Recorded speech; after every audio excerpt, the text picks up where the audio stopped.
Chapter 1. Leo Carter spat the foam into the sink, the sharp, minty toothpaste hitting the back of his nose and making his eyes water. He stared at his reflection in the bathroom mirror, looking at himself like a boxer on the ropes. He decided then and there. This afternoon, he was going to divorce Jessica. No man, no normal man, could put up with his wife staying out all night, night after night. "We need to get a divorce," Leo said, finally shaking awake the woman who had stumbled in after midnight and slept until noon. A flicker of disbelief crossed Jessica's eyes, but her expression remained placid. That was her nature, calm, rational, with a face that seemed permanently set to an unreadable, stoic beauty. She glanced at her phone, then got out of bed to get ready, not even bothering to engage. She thought he was losing his mind. What right did he have to divorce her? On his art teacher's salary? That pathetic $3,500 a month. It barely covered his third of the mortgage. The front door slammed shut behind her. Leo sank deep into the sofa, the veins on the back of his hands standing out like angry blue wires.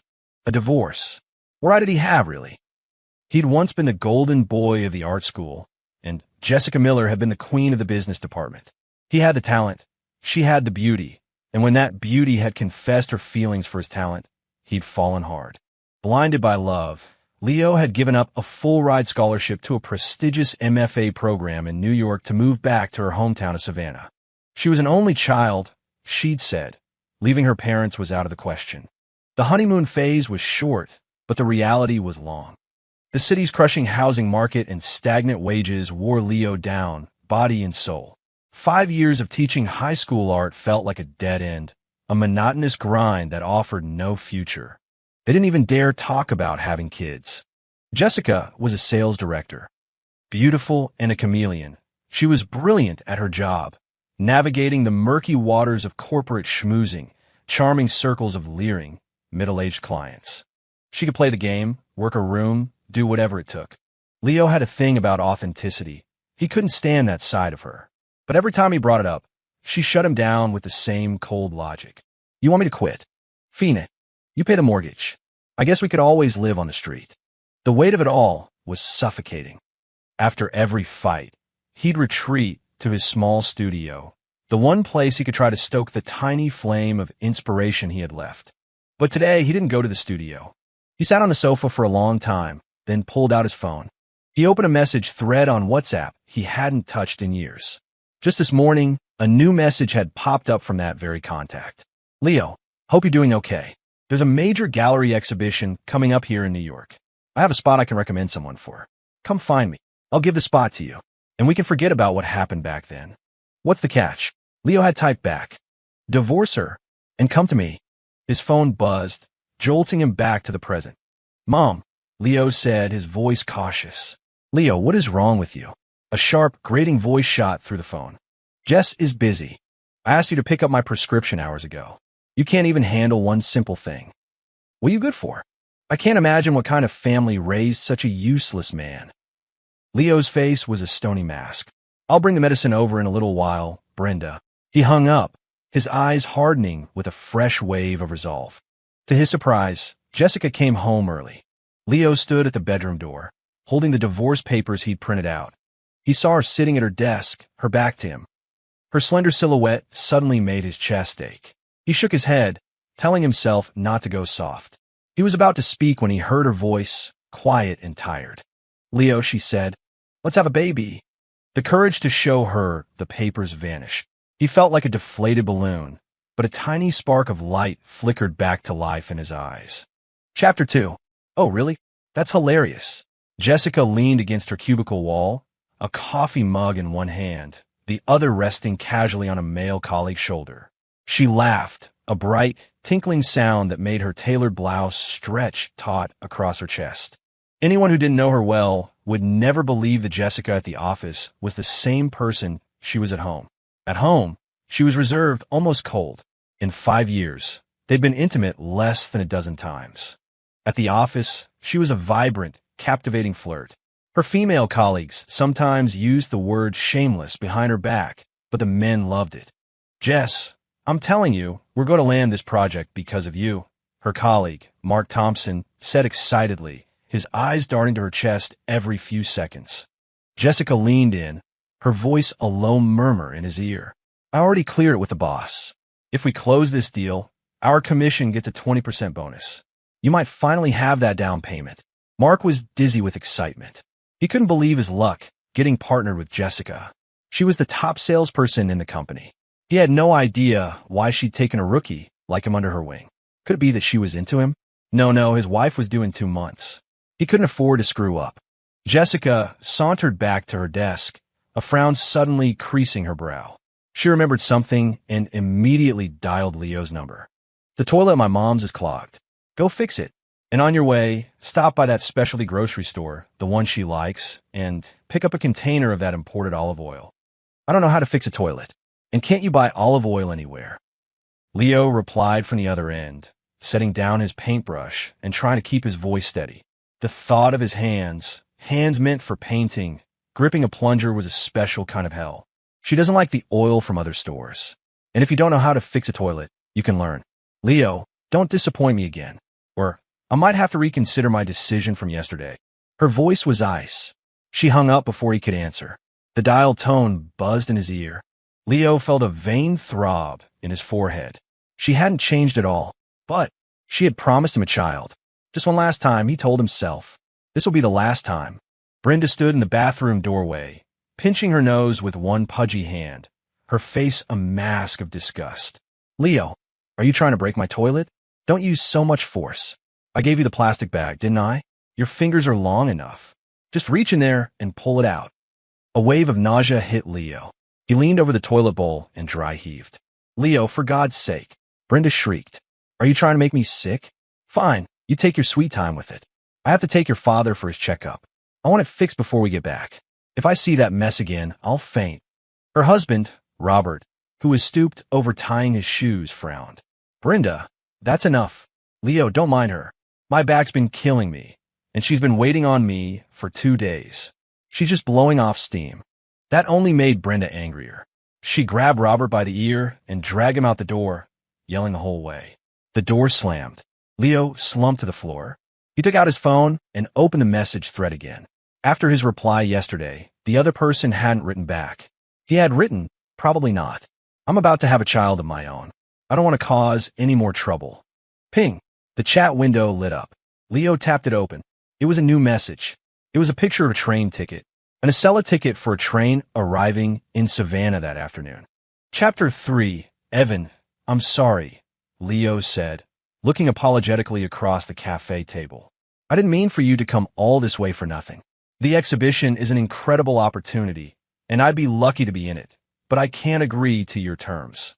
Evan Chun was strikingly handsome, his features made even more refined by a subtle application of makeup. Hearing Leo's words, he simply took a sip of his coffee and smiled. Leo, it's a package deal. Don't be so quick to say no. You know what I want, and I know your situation. The exhibition is still a few months away. You have time to think. Leo was about to say there was nothing to think about, but for some reason, the words caught in his throat. Evan stood to leave, his voice soft. I'll be staying in town for a while. I won't rush you. I'll just be waiting.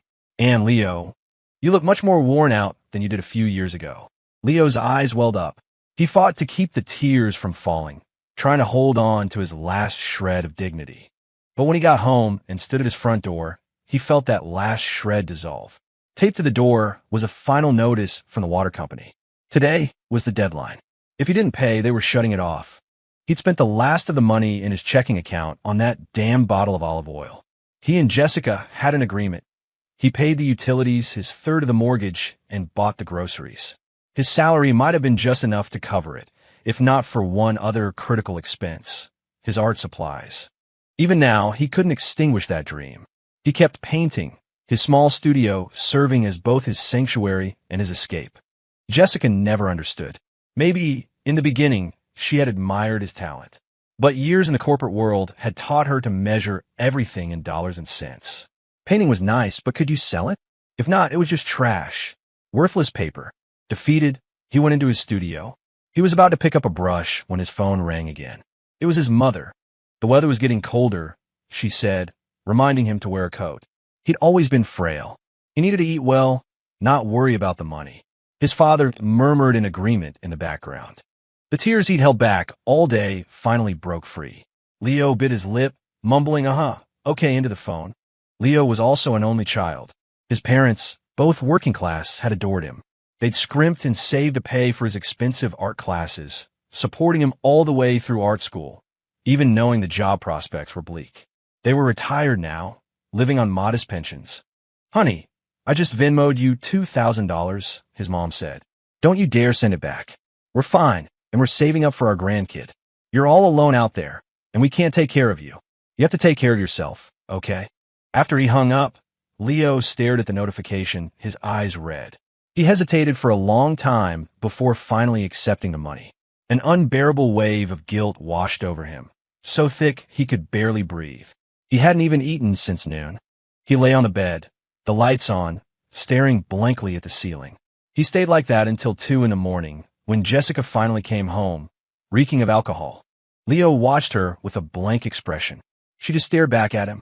"Jessica, Leo started, but stopped when she suddenly threw her arms around him, holding him tight. "Leo," she whispered, her voice thick with emotion. "We're going to pay off the mortgage. It's almost done." Leo froze. He felt a sudden warmth on his neck. It was her tears. Chapter 4. "I'm on my knees, Leo. I'm begging you." Brenda was kneeling on the floor, clutching his legs and sobbing.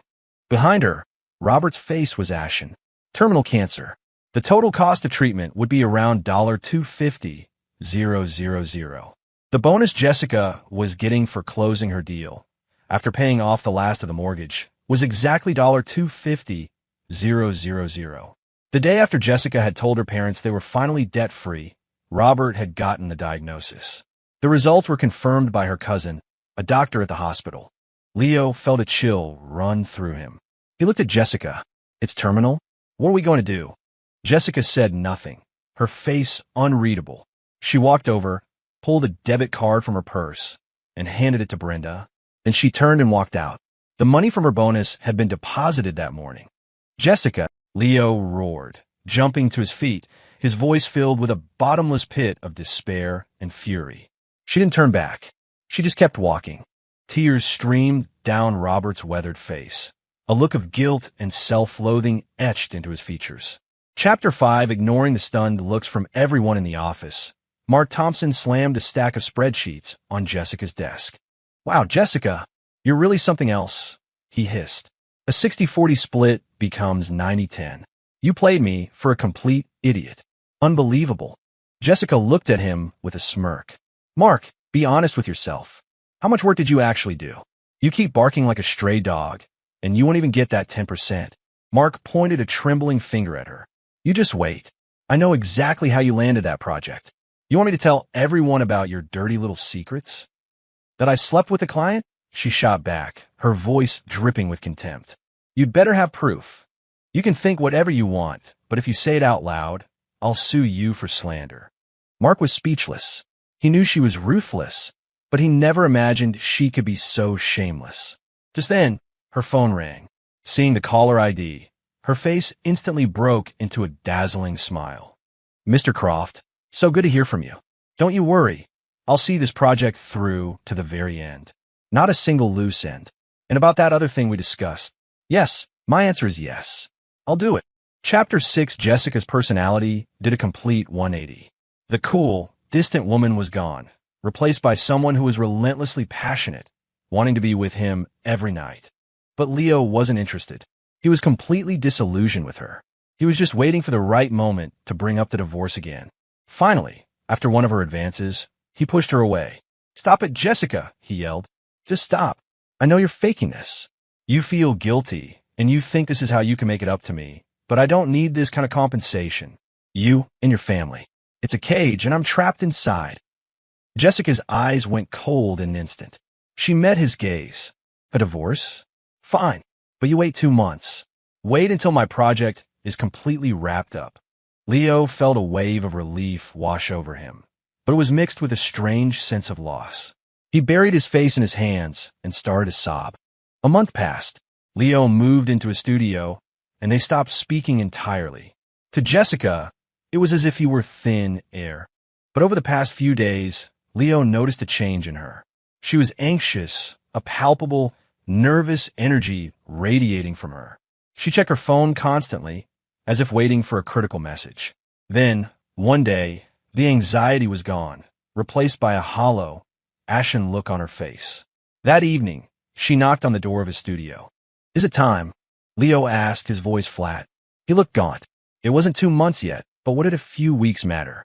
"I'm pregnant," Jessica said, her voice devoid of any emotion.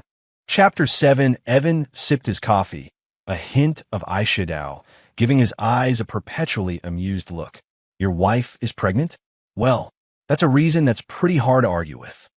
Leo leaned back in the chair, a strange mix of exhaustion and joy on his face. "I'm sorry, Evan, to make you wait here for so long." Evan smiled. "Don't be. I wanted to wait. I guess it just wasn't meant to be." "But Leo." Leo looked up, waiting. "She's pregnant," Evan said, a playful glint in his eye. "But are you sure the baby is yours?" Leo's face flushed a deep red. He shot to his feet. "What the hell is that supposed to mean?" Evan calmly reached into his jacket, pulled out a manila envelope, and slid it across the table. "You know, I've been getting into photography. It's been pretty boring here, so I've just been shooting whatever I see. I might have caught something you'll find useful. I'll head out now. Think it over. It probably won't take you long. Maybe just until this afternoon." Leo tore open the envelope. As he looked at the pictures inside, the last remaining light in his eyes flickered and died. Chapter 8. The divorce was quick and painless. Walking out of the courthouse, Leo said tiredly, "I hope you and your child will be happy." Jessica just let out a cold, bitter laugh. "You think this is funny? The humiliation was a physical blow." "Isn't it?" she retorted. "Leo, have you forgotten the promises you made to me when we first got together?" He finally broke. "Are you trying to destroy me, Jessica? Is that it? I could put up with anything, give up anything, but what do you do to me? What do you do? And now you expect me to raise your bastard child? Do I deserve to die?" Without another word, Jessica turned and walked away.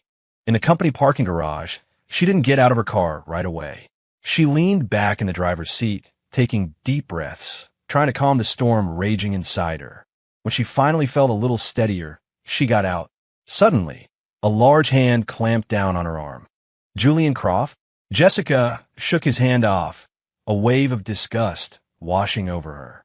Julian was a man in his 40s with the soft, pampered face of someone who'd never worked a hard day in his life. Right now, he looked miserable. "Jessica, please," he pleaded. "Please have the baby. It's a life, a precious little life." "Have the baby," she scoffed. "Fine, you deliver on your promise." Julian was speechless, standing there wringing his hands. $250,000. Not a penny less. He dropped to his knees, grabbing her leg. "Jessica, give me some time," he wailed. "That witch found out about us and froze all my accounts. I don't even have money for food. Please, just wait a little longer. I'll figure something out. Have mercy, please. Let me keep my child." Jessica kicked out, sending him sprawling face first onto the pavement. She walked away without a backward glance, leaving him sobbing on the ground. Before she reached the exit of the garage, she heard a slow, deliberate clap behind her. She turned to see Mark Thompson, a smug grin on his face. He held up his phone. "Brilliant. Absolutely brilliant," he said. "Now I see why you wanted a 90-10 split. I should have gotten less. You really sacrificed a lot for this project, didn't you?" A slow smile spread across Jessica's lips. She walked toward him. "All right, Mark. What do you want?" His eyes raked over her chest, which seemed fuller since the pregnancy. "Well," he said with a greasy smile, "since you've already slept with half the city, what's one more? The terms are simple. One night with me, and you give me the other 90% of the commission. Then I forget I ever saw anything." Jessica burst out laughing. She curled her index finger, beckoning him closer with a sultry look. Mark's head was swimming. He stumbled forward, mesmerized. Suddenly, she held up a hand, motioning for him to stop.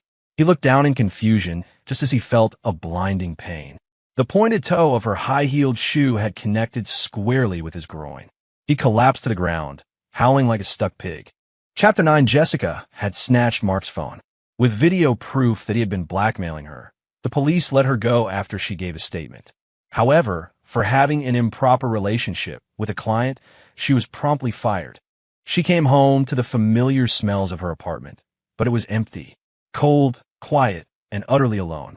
Jessica curled up on the sofa, pulling a blanket around herself and gently stroking her belly. She suddenly remembered she'd just had security cameras installed for her parents. They were at a doctor's appointment, and she hadn't had a chance to tell them yet. She opened the app, planning to use the two-way talk feature to show them how it worked. She was surprised to see her cousin, Kyle, was there with them. The three of them were on the sofa. Her mom was peeling an apple for Kyle, and her dad was smiling, watching as Kyle showed him something on his phone. The scene was so bizarrely domestic, it almost looked happy. Kyle, when are you going to bring your girlfriend over so we can meet her? Brenda said cheerfully, you're about to get married, and we've never even seen her. Yeah, you should, Robert added. And once you're married, you need to have kids right away. I have to be the one to name the baby. Look what a great name I gave you. Kyle. It's a great name. Oh, Jessica thought. So my dad named my cousin. Kyle looked a little awkward. I'll have to see what my parents think. Brenda and Robert's expressions immediately soured. Kyle, Brenda said, clearing her throat. Your Aunt Sarah may be your mother, but aren't we your parents, too? Jessica felt like she'd been plunged into ice water. Brenda started to tear up. The rules were so strict back then. We already had Jessica. If we'd had you, your father and I would have both lost our jobs. That's why we had to give you to my sister to raise. And now look at you all grown up. Kyle took Brenda's hand. Mom, you don't have to say any more. I know what you and Dad sacrificed. I'll repay you for it one day. Brenda nodded tearfully and turned to Robert. See, Robert, what did I tell you? In the end, we have to rely on our son. Jessica is a good girl, but she's still a daughter. And she acts like she can't stand Leo, but deep down, she loves him. If I hadn't threatened to kill myself, she never would have come back home. Robert sighed. Why are you bringing that up? We've already done Jessica wrong enough. Brenda scoffed. What's right or wrong about it? Don't you feel guilty, Robert? If Kyle hadn't helped you fake those medical reports, we never would have gotten that $250,000 from Jessica. Kyle could work for 10 years and still not afford a down payment. In the end, it would have just gone to that bastard Leo. We have to keep it in the family, especially since Kyle is our son. Just think of it as Jessica's way of compensating him for us. Kyle gave a weak smile. He was a resident physician. Forging those documents had been tricky, but for $250,000, it was worth the risk. He knew Jessica wasn't short on cash, so he didn't feel much guilt. He just told himself it was, as his birth mother said, compensation. As for taking care of them in their old age, that was just talk. Who knew what the future held? But then he remembered what Jessica had asked him to do earlier, and a chill went down his spine. His sister was not someone to be crossed. If she ever found out. On the other end of the camera feed, Jessica felt the room spin. Her chest was so tight it felt like it was wrapped in steel bands. She fumbled with the top buttons of her shirt, gasping for air. Her own parents, her own brother, conspiring to scam her. Unbelievable. Absolutely unbelievable. But every price has its tag. You took the $250,000. But can you handle the consequences? On the Acela first-class car, Leo sat across from Evan. Leo had his eyes closed. Evan watched him with an intrigued expression. The biggest obstacle was gone. Evan felt a profound sense of relief. This time, there was no reason for Leo to leave him. All these years, and you're still single? Leo asked. Not anymore, Evan said with a soft smile. A rare smile touched Leo's lips. When I was tutoring you back in school, I never would have guessed you were into guys. It's not too late to know now. Evan's voice was gentle. Leo nodded. You need to hold on to that freedom. Freedom is the most precious thing there is. Evan turned to look out the window. I've always remembered that, Leo. Or should I say, Dad? Leo's smile vanished. Your mother, he said, his voice strained. Is she doing okay? In a corner of a quiet cafe, Jessica wore a pair of oversized black sunglasses, her face an icy mask now that she no longer had to pretend. Across from her, Julian Croft fidgeted nervously. He consulted his tarot cards before coming. The reading was dangerous, but with a chance of reward. A glimmer of hope for his child. Jessica, we can't let this get out, he pleaded. You're broke, she said coldly. What have you got to lose? He shook his head frantically. No, it's not about me, I told you before, the price was $250,000 for you to keep your child, Jessica stated, her face like stone. but I understand your situation has changed. So I've decided to give you a discount. 100,000, and the child is yours. Julian's eyes lit up. Are you serious? Jessica's expression didn't change. He pulled out his phone. Jessica, give me 10 minutes. Just 10 minutes. He scrambled outside and dialed a number. Is this a good time? No. Julian, how many times do I have to tell you? Text me first. Lena, I can't wait. 100,000. Can you get 100,000? She lowered the price. We can keep the baby. Julian, he's watching my every move. I can't get that kind of money. Can't you talk to her? Get her to go lower? If it's lower, I might be able to figure something out. Lena, it's our child. I know you're not the one carrying him, but he'll have our blood. How can you be so heartless? Julian, maybe we should just let it go. I can't get attached to a child that isn't mine. Just like I've never been able to get attached to his children from his first marriage. God damn it, Lena. You lied to me. Did you forget what we promised each other? You find a rich guy. I find a rich woman. We save up enough money and get back together. But these rich bastards are so cheap. They treat us like toys. You can't get a dime out of them. So we decided to find a surrogate. The psychic said Jessica was the perfect vessel, that everything would work out if she carried our child. And now my cover is blown. I'm broke overnight, and you're all I have left. She's already pregnant. Lena, it's just a few more months. Please just find a way. If you ever loved me, please find a way. Julian, you're insane. I am sorry. I can't go back to that life. Even if it means wearing a mask for the rest of my life, I will never be poor again. Goodbye, Julian. Don't call me again. Beep, beep, beep. Julian shuffled back into the cafe, looking utterly defeated. Jessica wasn't surprised. Her expression remained unchanged. It didn't work? She asked. He nodded. Do you have any other options? He shook his head. I have an idea, she said. I can't do it myself. But you can. I don't know if you have the guts. And I should warn you, the consequences could be severe. Julian's head snapped up, his eyes filled with a desperate resolve. Tell me. Chapter 12. Mandy Evans felt like a chicken that had wandered into a flock of peacocks. It was her first time at such a high-end art gallery opening. She saw faces she recognized from magazines and art history textbooks. Her heart pounded, but when they drifted toward her painting, wine glasses in hand, she was utterly tongue-tied, unable to explain her own work. She was crushed. Her fiancé had pulled so many strings to get her piece included. It was all for nothing. Just then, a handsome, well-dressed man stopped in front of her painting and studied it intently. Mandy didn't know him, but from his tailored suit and expensive watch, she could tell he was important. She summoned her courage and walked over. But before she could speak, he held up a finger. Quiet. She clamped her mouth shut, her heart hammering against her ribs. Could this be her big break? I see a collision of deconstructionism and postmodernism, the man mused, his eyes narrowed. An emotion like wildfire, melting the ice of sensory perception. I feel it, young lady. The passion, the rawness, the flame. It's magnificent. This piece deserves to be seen. It shouldn't be gathering dust here. It should be at auction. Mandy could barely contain her excitement. I painted it, she stammered. Of course, the man said, extending a hand and giving hers a gentle shake. A work with such vitality could only come from a young woman like yourself. Have you ever considered sending your work to auction? Mandy took the business card he offered. The name on it read, Julian Croft. He held up a hand to stop her from speaking. You don't have to agree right away. Please think about it. He then showed her photos on his phone of himself with several famous artists. Mandy's heart felt like it was going to beat out her chest. They exchanged numbers, and he departed. When she got home, she didn't even put her bag down before throwing her arms around her fiancé, Kyle. Honey, I'm going to be famous, she shrieked. Kyle looked bewildered. He gently pushed her away and pulled a folder full of real estate listings from his briefcase. Mandy, you need to get your priorities straight. We're getting married next year, and we still don't have a house. I asked you to go look at condos, and you insisted on going to that art show. I shouldn't have asked Jess to pull strings for you.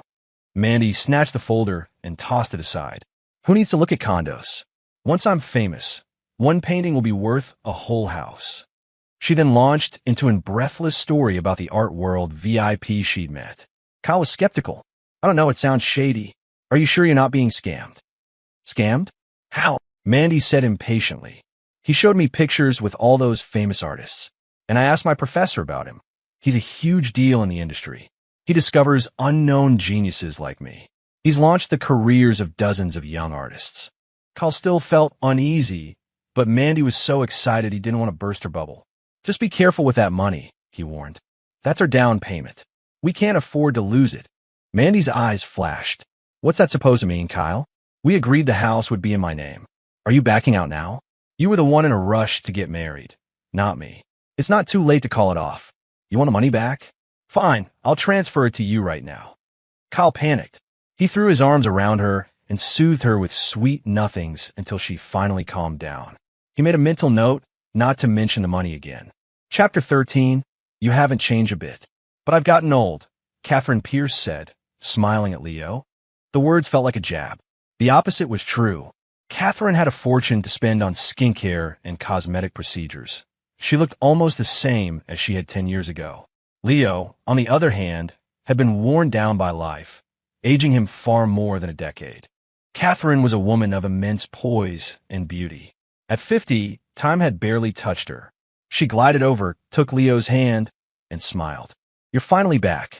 It's hard out there. Why did you have to put yourself through that? Leo subtly pulled his hand away. You make mistakes when you're young. Love can make you lose your head. She ignored his coolness and took his hand again, leading him toward an old man with a deeply wrinkled face and suspiciously jet black hair, dressed in a Taoist robe. Blessings upon you, the old man said with a bow. Ms. Pierce, the one you have waited for has finally arrived. A man of great talent.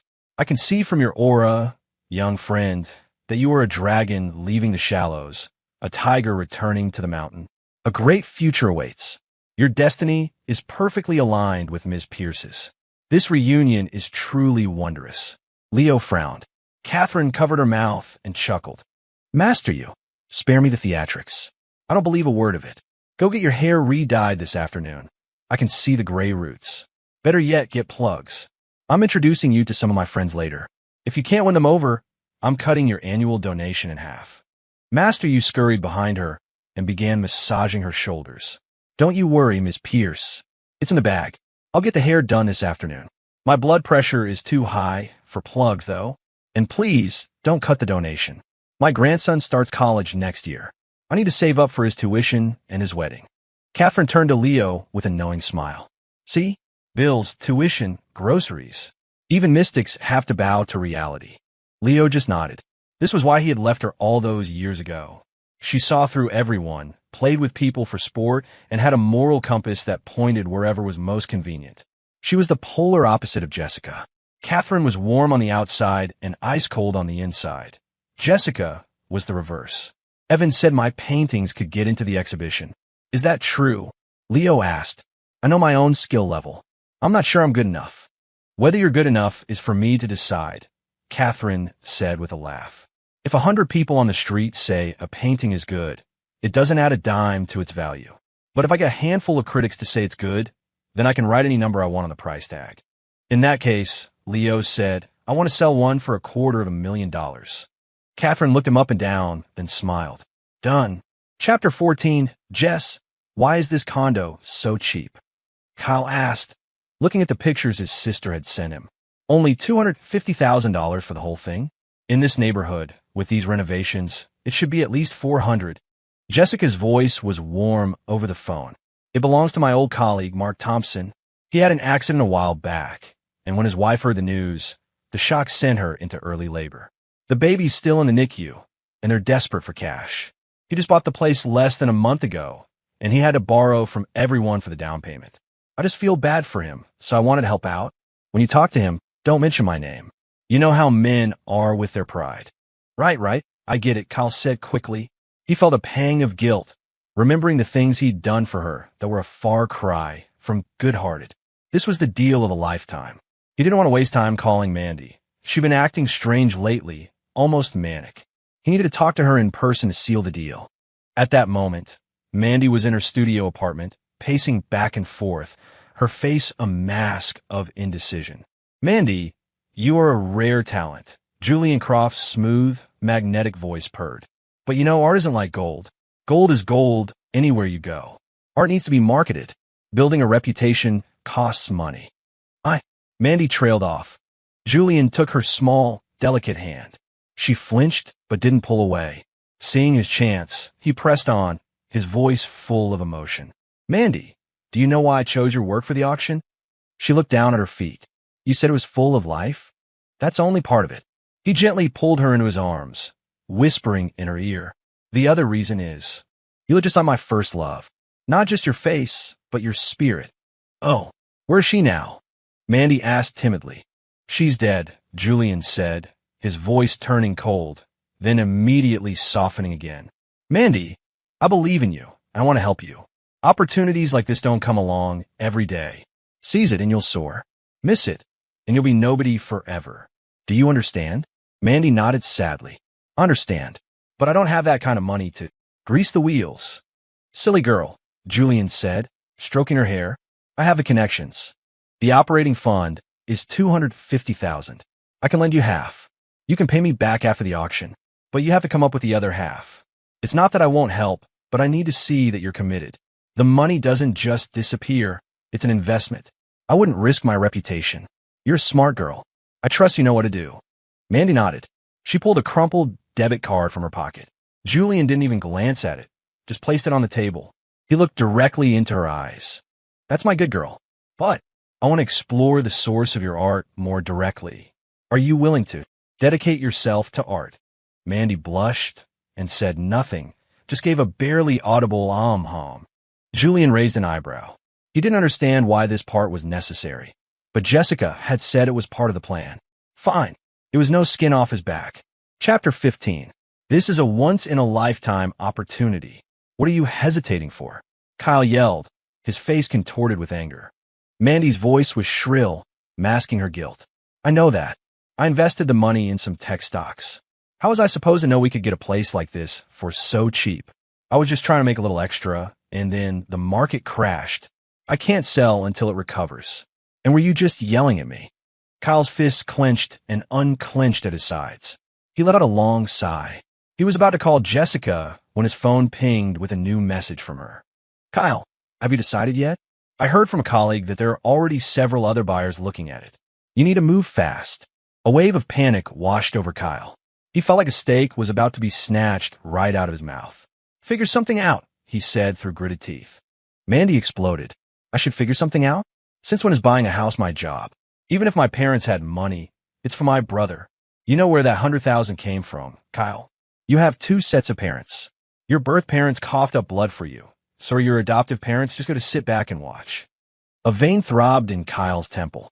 He suddenly thought that marrying Mandy might be a terrible mistake. But the money was in her account, so he had no leverage. After a long, agonizing moment, he picked up the phone. Mom, he said, his voice hesitant. Can Dad and I borrow the money you have saved up? There's this perfect condo, and I want to buy it for our marital home. On the other end, his adoptive mother, Sarah, was silent for a moment. Kyle, she finally said, her voice flat. Your father and I aren't idiots. Don't think you can hide what you've been doing from us. I have codes. I could never get pregnant. After your birth mother gave you to us, we treated you like our own son. We gave you everything. We never even tried to see other doctors. She promised she would never tell you the truth. But now, honestly, Kyle, your father and I worked our whole lives just to raise someone else's child. It was all for nothing. You can say you'll pay us back, but I'm sorry. I heard those same promises decades ago. You'll have to find another way. Kyle slumped to the floor like a puppet with its strings cut. Just then, his phone rang again. Hello, sir, this is Express Lending. A cheerful voice said, no collateral needed. Instant approval. His first instinct was to hang up, but on a strange impulse, he asked, what's your interest rate? Chapter 16. In a lavish mansion, Leo woke up in an absurdly large four-poster bed. Beside him, Catherine Pierce was sound asleep. Leo felt disgusted with himself, but a part of him knew he should be grateful. He walked out to the gazebo, where he saw Master Yu and Evan sipping tea. Evan, how's the exhibition submission going? Leo asked. Evan smiled. Patience. It's a slow process. Master Yu, did the ladies appreciate Leo's painting? Master Yu chuckled smugly. When I'm involved, it's a sure thing. I told them the painting is full of spiritual energy, aligned with the cosmic flow. Hang it in your home. and it's better than any expensive face cream. Now, they're all asking who owns it. It's not enough, Evans said. I'll contact a few more art critics. We need to fan the flames to get it to that $250,000 price point. Leo felt sick. Doesn't my painting have any value on its own? Of course it does, Evans said gently. Leo, I'm not going to play games with you. We're all in this together now. My mother genuinely likes you. She's thought about you all these years. But you know her. Business is business. She's had plenty of men, but she has no intention of marrying any of them. Marriage would only dilute her wealth. The man before you is basically a tool she used to pry open the wallets of wealthy heiresses and socialites. But you're different. She has feelings for you. And besides your feelings, she admires your talent. And of course, she wants to use it. It all clicked into place. Catherine was still the same Catherine. Her face wasn't the only thing that hadn't changed.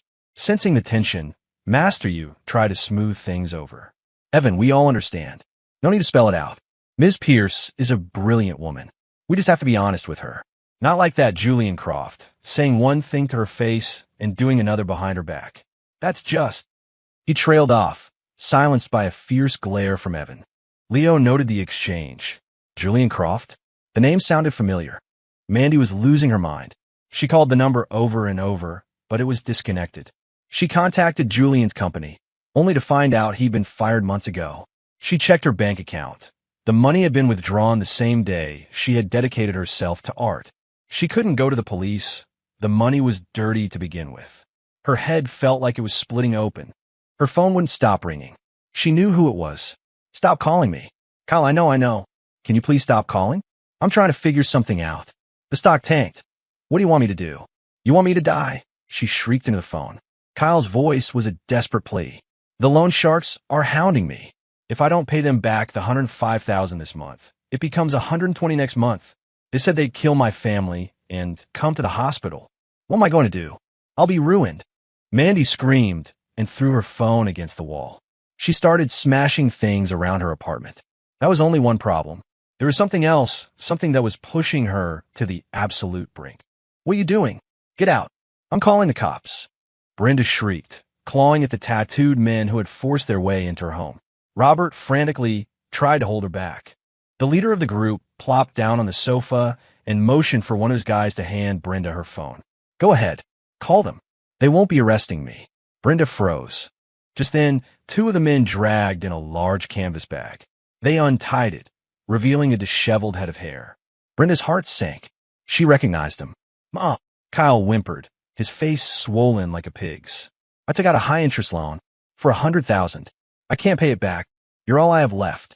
Robert suddenly gasped for air. Brenda screamed, fumbling for his nitroglycerin pills and forcing them into his mouth. After a few frantic moments, his breathing eased. What did I do to deserve this? Brenda collapsed onto the floor, sobbing. Cut the crap, old lady, the leader sneered. 10 days. Get the money, or he loses a finger. 1 finger for every day you're late. Robert waved a weak hand. Just go. You'll have your money in 10 days. Realization dawned on Brenda's face. She jumped up. Robert, what are you doing? This house is all we have. No, I won't do it. Robert shook his head, his voice choked with tears. We owe him. We always owed him. It's time to pay it back. Brenda let out a primal wail. She lunged at Kyle, beating him with her fists while the loan sharks howled with laughter. Just then, one of the goons came out of the bathroom, zipping up his pants with a cigarette dangling from his lips. Boss, you think this dump is worth $100,000? The toilet's clogged. Smells like a sewer. For some reason, Brenda's mind flashed back to that afternoon, to Leo on his knees, plunging that same toilet. A deep sigh escaped her lips, and she fainted. Jessica struggled to open her front door. Standing there were Robert and Brenda, surrounded by luggage, wearing sycophantic smiles. Jessie, Brenda chirped, you're about to pop, and you never told us you're pregnant. That good-for-nothing Leo just ran off. Your father and I decided to come and take care of you. Jessica's eyes held a mixture of contempt and pity. Kyle didn't come with you? Oh, Kyle, he's busy, Brenda said, pushing her way inside. At that very moment, Kyle's hands were wrapped around Mandy's neck. It's all your fault, he hissed. You ruined my life. Neither of us is getting out of here alive. Mandy's face was turning purple. True fear gripped her. She knew he wasn't just threatening her. He was going to kill her. There was only one thing left to say. Kyle heard a gurgling sound from her throat. He leaned in closer. It sounded like 2 words, the baby. He released her, stumbling backward. No, impossible. We were always careful. Tears streamed down Mandy's face. I took a test, Kyle. I'm pregnant. I know you'll never forgive me. I was going to go to the clinic today to take care of it. I didn't know you were coming.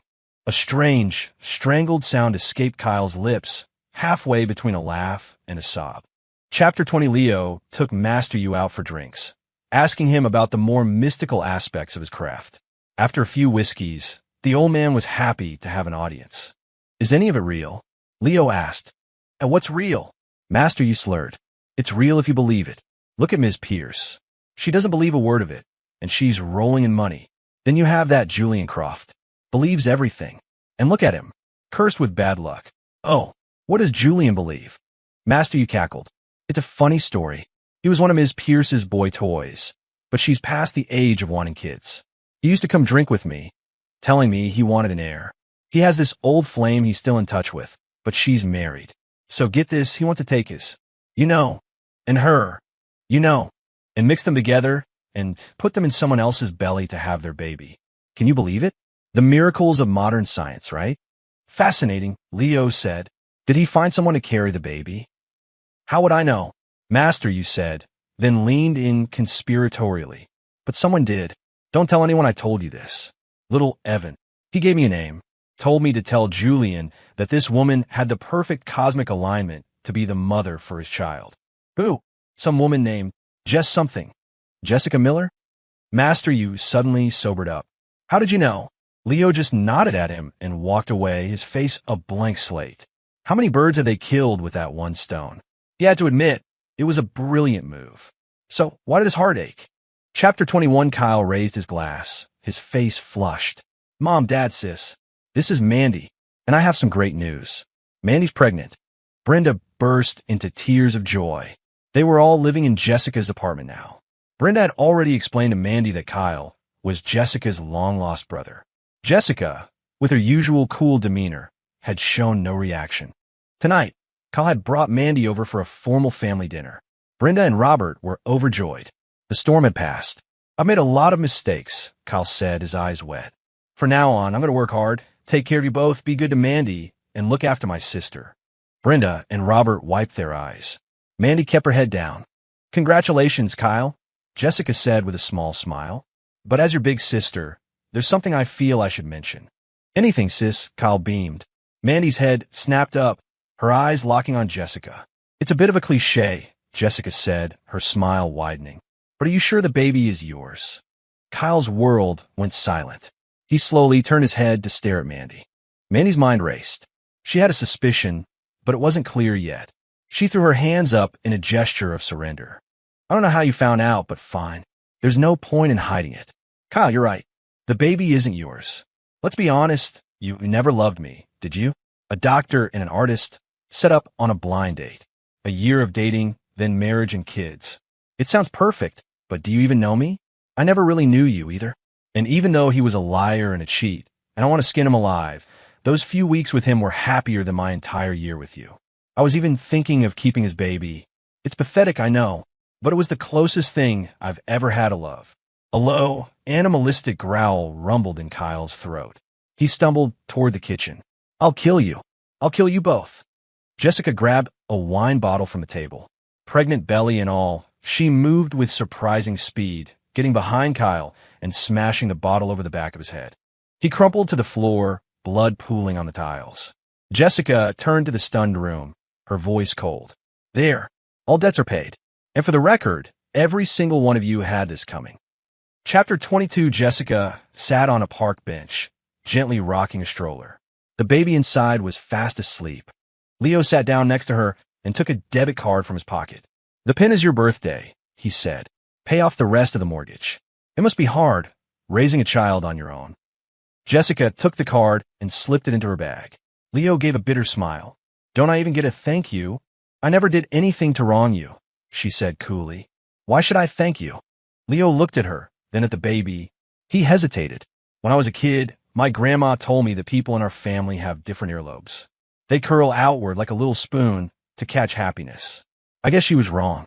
Jessica didn't respond, just hummed a soft lullaby to the baby. Leo followed her gaze. The baby had her eyes, and then he saw it. The baby's tiny earlobes. They curled outward. He stood up abruptly, then fell to his knees before the stroller. He buried his face in the baby's soft, blanket-wrapped feet and began to sob. When Kyle was fired from the hospital, the list of infractions included not only forging cancer diagnoses, but also faking IVF records and a DNA test.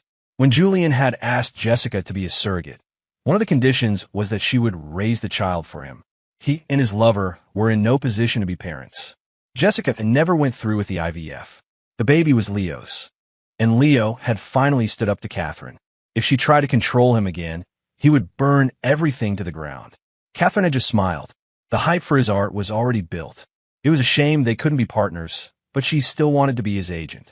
The pay was excellent. And ironically, the go-between she hired to manage the sales was Julian Croft. Chapter 23, it's mine, isn't it? Julian said, blocking Mandy's path on the sidewalk. She was visibly pregnant now. Mandy glared at him, her teeth clenched. He shrugged. You're beautiful when you're angry. Like a spring lamb. He then explained everything. Before you try to kill me, there are two things I need to tell you, he said seriously. First, when I said your art was full of life, I was lying. To my professional eye, it's a piece of crap. Genuinely. Mandy started rummaging in her purse for something sharp. Wait, there's a second thing, he said, his voice turning sincere. When I told you that you reminded me of my first love, that was true. Have a baby. I was willing to pay $250,000 for Jessica to have my child. If you have my child, I'll work for you for the rest of my life. Oh, and by the way, I got my old job back, this time as a senior partner. Catherine thought I was sleeping with her rival's wife, but all I ever wanted was a child. It was that simple. She always overthinks things. And now that I'm back in the business, I can promote your work. Even if you give me a piece of crap, I can market it as a gold-plated piece of crap. Mandy sighed. The baby wasn't at fault. He deserved to have a father. Chapter 24 in his in-laws' old house. Leo was on his hands and knees, wearing rubber gloves, working on a clogged toilet. Finally, with a gurgling whoosh, it cleared. Long fingers are good for more than just painting, he thought. Leo, Kyle said, standing in the doorway with a vacant look in his eyes. Have you seen my son? He was just kicking his ball here. Brenda rushed over and put an arm around him. Honey, that's your nephew. I made you that warm milk with an egg you like. Go on, drink it before it gets cold. She turned to Leo with a tired smile. Leo, you go wash up. I made a bowl for you, too. Drink it while it's hot. Leo nodded. He walked to the window and looked out. He saw his son, whom he named Leo Jr., but everyone called Skip, wobbling as he kicked a soccer ball. Jessica was watching over him carefully. A strange sense of peace settled over him. A phrase came to mind, a perfect fit for the moment. A beautiful time, a beautiful scene, and the beautiful sound of Jessica's name.